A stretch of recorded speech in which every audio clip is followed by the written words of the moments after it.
Здравейте, деца! Отново е Ради. И днес ще научим частите на лицето. Започваме отгоре надолу. Аз имам чело. Чело. Под бретона ми имам чело. Това е челото. По-надолу имам вежди.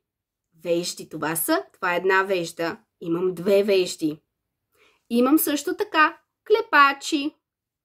Ето тук са клепачите. В края на клепача имам и мигли. На двете очи имам мигли. Имам и очи. Клепачите са върху очите ми. Да, по-надолу имам буза. Имам две бузи от двете страни на лицето ми. Имам също и нос. Както и вие. Имате ли носове? Я пипнете носа така. Така. Да, това е носът. По-надолу имаме устни. Устни. Зад устните имаме зъби. Зъби.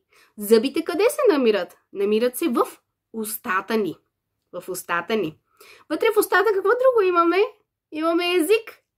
Език. Я се изплезете хубаво. Как правите на мама или на тази? По-надолу имаме също брадичка. Брадичка. И това бяха частите на лицето. А на главата, това е главата ни. Какво имаме?